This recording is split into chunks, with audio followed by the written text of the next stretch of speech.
عليكم السلام، اهلا بيك. استاذ محمد ازيك؟ اتفضل يا فندم. ازي اخبارك؟ ازيك يا عمور؟ اهلا بيك يا حاج باشا. ازي ازي حالك؟ عامل ايه؟ الحمد لله يا فندم تمام. نبدا يا عم شويه، اصبر واسمع. نبدا شويه من ورا. قول. قلت لك مبارك مش هيكمل في خطوط حكم. انت وحيد اللي بتتوقع. ايوه، لا مش بتوقع، عشان بس ايه، بص يا عمرو، انا زعلت منك المره اللي فاتت لما قلت لك عن موضوع الاخوان، قلت لك بتوقع، مفيش توقعات. ماشي؟ ومشي مبارك وجمال، قلت لك الاخوان يا عمرو مش هيكملوا سنه في الحكم. قلت لي صحيح. وقلت توقع، قلت لك ايه توقع دي؟ ايه في حد بيتوقع؟ والتوقع بيطلع 100%. اسمع يا عم، والحمد لله مشوا قبل السنه بساعات، مظبوط؟ طب وايه اللي هيحصل بعد كده؟ اقول لك بقى عشان اريحك. ايوه. واريحك كمان سبب من عند ربنا على السيسي، عشان الشعب يرتاح والامه كلها بسبب من عند ربنا ترتاح. اللي جاي يا عم ان شاء الله باذن الله رئيس جمهوريه من الجيش، فريق على المعاش. فريق على المعاش. فريق على المعاش. ماشي؟ عشان الناس ما تحملش الفريق السيسي اكتر من اللازم. الفريق السيسي هو في الواجهه صحيح، بس الناس ما تحملوش اكتر من اللازم. فريق على المعاش. فريق على المعاش. في كام فريق على المعاش؟ في كام بدون فريق على المعاش؟ بدون انتخابات. بدون صندوق انتخابات ان شاء الله. ان شاء الله. الله، يعني انت نفسك ان ده يحصل يعني؟ لا دي حقيقه، انا بقول لك معلومه، انا ما بقولش توقع. لا انا بقول لك انا مجربه من ايام مبارك. لا ايوه، ايام مبارك قلت لك معلومه، ايام الاخوان قلت لك معلومه، دلوقتي سبب من عند ربنا بفضل الله بقول لك معلومه. فريق اول من غير انتخابات. فريق من الجيش من غير انتخابات. ومفيش مجلس شعب، ايه رايك بقى؟ كمان مفيش انتخابات مجلس شعب، ما عادش في مجلس شعب للابد، ايه رايك؟ للابد؟ للابد في مصر. وده قرار متاخد. طب يبقى في مجلس شورى؟ لا سيبك مجلس شورى ولا مجلس شورى، اذا كان مفيش مجلس شعب يبقى في مجلس شورى. طب انت شرفك بالحكايه دي يا استاذ؟ لا ما تسالش وحيد. انا هقول لك واسمع، ولو عايز بعد كده اسال، بس ما تقوليش اللي بيقول. طيب ده وحيد ده من ايام جمال مبارك. تمام. ندخل بعد كده يا عمرو. ندخل ايه بقى؟ ده احنا خرجنا. مفيش دستور، هتمشي بالدستور القديم.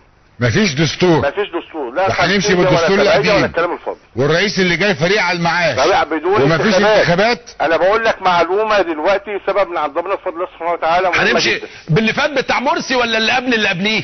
اخر انتخابات في مصر كانت بتاعه مرسي، وانا قلت لك الكلام ده قبل كده.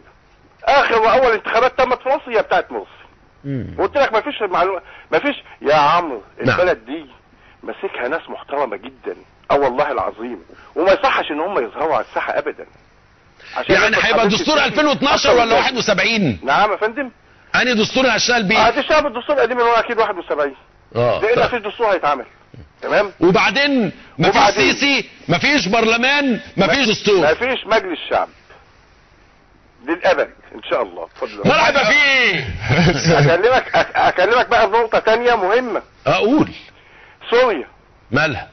هتنضرب سوريا وتحصل حرب عالميه ثالثه. ارجو تفهم من بطن اللي انا المعلومات اللي بقولها لك ليه في مصر هيتم كده. هتحصل حرب عالميه ثالثه. تعرف الهدف من ضرب سوريا ايه؟ ان هم ياخدوا اساسا بشار ويموتوه مش يحاكموه. الهدف من ضرب سوريا اللي هيطلع منه حرب عالميه ثالثه. طيب لا انا موضوع الحرب العالميه ده انا حاسس بيه خلاص. لا ده حقيقة. انا بص يا عمرو، انا بقول الحمد لله بفضل ربنا سبحانه وتعالى بقول معلومه وليس توقع ولا تخمين. انا بفضل الله سبحانه وتعالى بقول معلومه. طب ومصر وضعها ايه في الحرب العالميه الثالثه يعني؟ لا وضعها ممتاز. مصر دي جاي لها وضع لن يتخيله احد في الدنيا. في مره انت قلت لا من مده سنه وانا بكلمك قلت لي تركيا، قلت لك يا عمرو تركيا مين؟ انت هتقارن مصر ولا تقارن مصر بامريكا، لان امريكا قدامها سنين لما تاخد موقف مصر اللي جاي، وضع مصر اللي جاي بفضل الله. مصر دي هتشوفوها يا جماعه قريب جدا جدا، والله العظيم، وتشوف الوضع العالمي بتاعها ازاي. ماشي؟ ندخل في طب الزمالك ممكن ياخد الدوري السنه الجايه؟ طيب مين؟ الزمالك ممكن ياخد الدوري السنه الجايه؟ انا ماليش في معلومه الكوره خلص نهائي، واخد بالك؟ لان الزمالك هم فريق خايب عامه يعني. حتى الارض بتاعهم اللي عملوا المشاكل. المهم ندخل في معلومه ثالثه مهمه يا عم. اتفضل يا فندم. نتكلم عن الاخوان. ماشي؟ الاخوان هيسكتوا. اولا الايام اللي جايه دي هيقتحم السجون، وانا كراجل مسؤول في الدوله هشوفه واسيبه. عشان ايه؟ عشان يخرج المتعوس اللي كان ماسك الدوله ياخدوه يسفروه بره. الخمسه بتوع مكتب الارشاد. فانت بتقول لي ان الاخوان هيقتحم السجون ويهربوا مرسي بره ويهربوا مصر. فتاوان خاص بره. انا بقول لك معلومه، ويهربوا. انت عارف ليه؟ مش انتوا عايزين اهو خدوه موتوه بره، ولانهم هياخدوه يموتوه بره وهم عارفين هيموتوا مرسي بره زي ليه. الحمد لله عشان ما يموتش هنا في مصر وتيجي امريكا والناس يوقفوا لنا في البحر.